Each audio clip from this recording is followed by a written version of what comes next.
नमस्कार विद्यार्थी मित्रांनो, आपण IKS यांचा सिलेबस बघणार आहे. प्रथमांत मराठीत बघूत आणि त्यांच्यानंतर लगेच इंग्रजीमध्ये बघूत.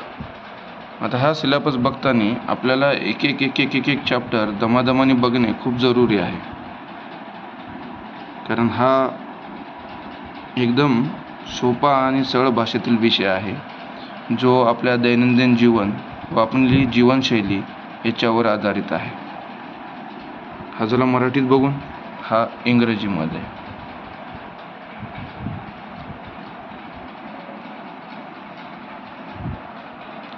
हा अभ्यासक्रम आपल्या वर्गाला दिलेला असून यामध्ये सर्वसाधारण पहिला जो चॅप्टर आहे तो भारतीय ज्ञान परंपरा, त्यालाच इंग्रजीमध्ये इंट्रोडक्शन इंडियन नॉलेज सिस्टम असे म्हणले जाते. आता भारतीय परिभाषा जर बघायला गेली, पहिला पॉईंट आहे परिभाषा. परिभाषा. आता परिभाषा म्हणजे काय की नेमकं भारतचा जो मॅप आहे आज आपण बघतो तो कुठून कुठपर्यंत आहे. जर वरून बघायला गेलं जम्मू काश्मीर ते खाली शेवटचं टोक इंदिरा पॉईंटपर्यंत आपण भारतीय भूसीमा किंवा जलसीमा ह्या गोष्टी म्हणू शकतो. पण पूर्वीच्या काळी खरंच भारत एवढा होता का? तर तो नव्हे. तर आधी अखंड भारत होता आणि आपल्याला अखंड भारताची परिभाषा माहीत असणं जरुरी आहे. अटकेपासून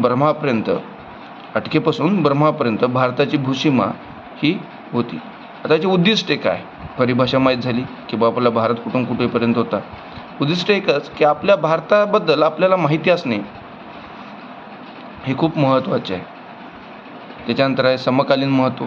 आता ह्या काळामध्ये जे आपल्याकडे संस्कृती होती आणि त्या संस्कृतीचा इतिहास आपल्या भारतीय जनतेला, विद्यार्थ्याला माहीत असणे खूप जरुरी आहे. त्याच्यानंतर आहे चौथा पॉईंट, भारतीय शिक्षण आणि शैक्षणिक संस्थेचा ऐतिहासिक आढावा.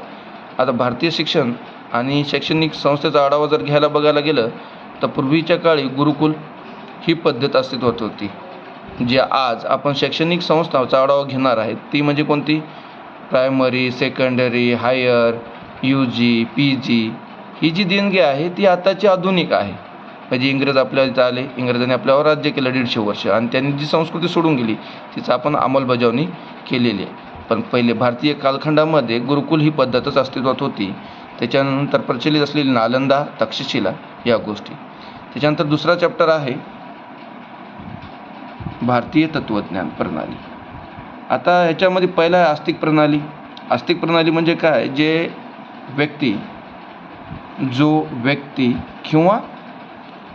किंवा प्राणी जो देवावर आस्था ठेवतो त्याला आस्तिक प्रणाली असे म्हणतात. देवावर आस्था म्हणजे काय?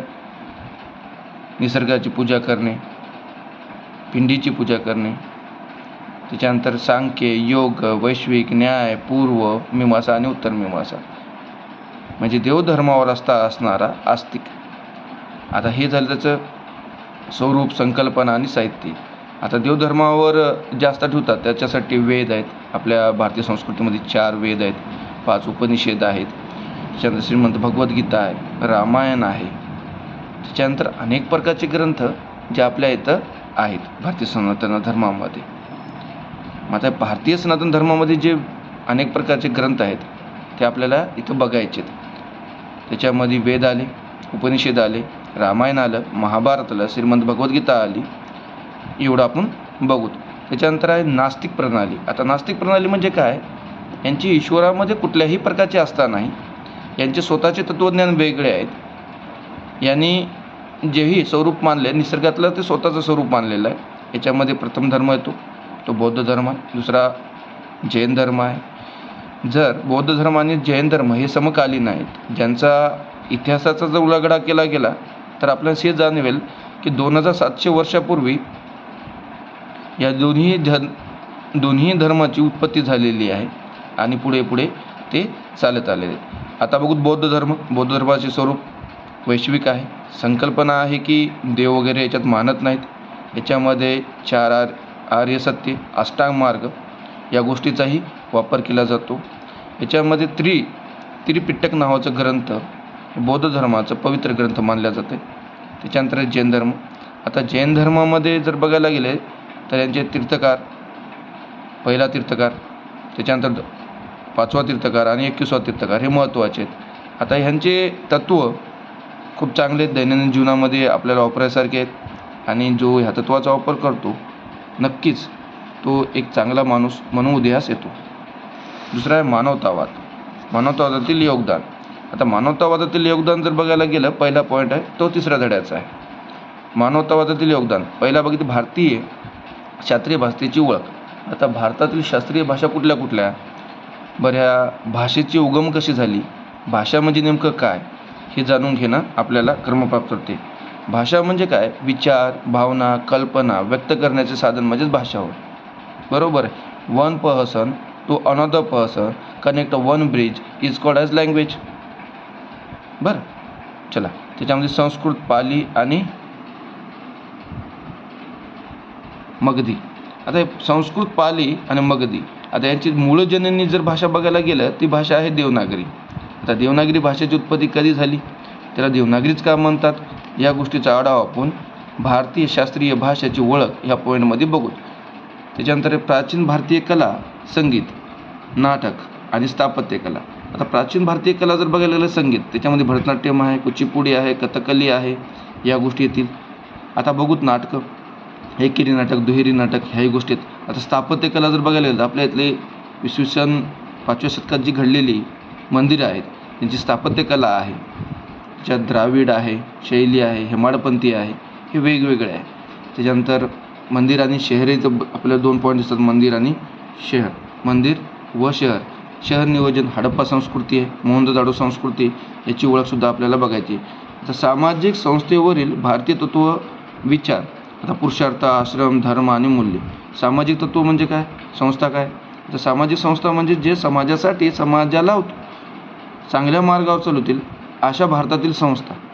त्याच्यामध्ये पुरुषार्थ आलं, आश्रम आलं, धर्म आले, मूल्य आलं, आश्रम. ठीक आहे. त्याच्यानंतर भारतातील अर्थशास्त्र आणि नीतिशास्त्र यांची ओळख. आता भारतातील अर्थशास्त्र म्हणजे काय, आपल्या दैनंदिन गरजा भागवण्यासाठी पैशाचा व्यवस्थित पुरेपूर वापर करणे म्हणजे अर्थशास्त्र होय. आता नीतिशास्त्र. नीती म्हणजे काय, आपण जे दैनंदिन जीवनामध्ये जे मूल्य वापरतो ते नीतितत्व आहेत, ते मूलभूत संकल्पना आहेत, ते आपल्याला बघणे क्रमप्राप्त होते. आता शेवटचा आपला म्हणजे सगळ्यात शेवटचा पॉईंट किंवा शेवटचा चॅप्टर ते म्हणजे STEM, विज्ञान, तंत्रज्ञान, अभियांत्रिकी आणि गणित आणि योगदान.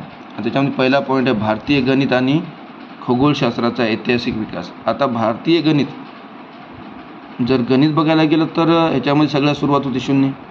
आता ही शून्य जे आपण जगाला दिलेली आहे, भारताने जगाला काय दिलं तर शून्य दिलेलं आहे. आधी मॅथमॅटिकली प्रॉब्लेम सॉल्व्ह होत होते, पण 0 ह्या डिजिटचा वापर भारतात प्रथम झाला आणि त्याचा शोधसुद्धा भारतात लागला. आता खगोलशास्त्र जे आजही तिथी वगैरे आपण जे बघतो ते ग्रह, तारे, नक्षत्र ह्याच्यापासूनच बघतो.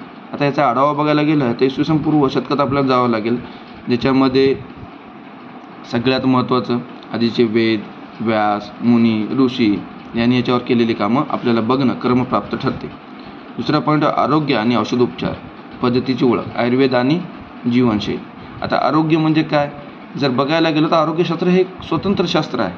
याच्यामध्ये औषधोपचार पद्धती, नैसर्गिकरित्या सापडणारे झाड, वनस्पती, पदार्थ यांच्यापासून तयार केलेले औषध हे दैनंदिन जीवनामध्ये आपल्याला पित्त, कफ, वात या गोष्टीवर वापरण्यासाठी उपयोगी पडतात. त्याच्यानंतर आहे चतुर्आर्या दिनचर्या यांचा चरक, श्रुत आणि संदर्भातील आढावा आपल्याला बघायचा आहे. धातुकर्मा आणि पदार्थ विज्ञानाशी संबंधित प्राचीन भारतीय शास्त्र, तंत्रज्ञान उपलब्धी. आता धातुकर्म आणि पदार्थ विज्ञानाशी संबंधित प्राचीन भारतीय तंत्रज्ञान आणि उपलब्धी.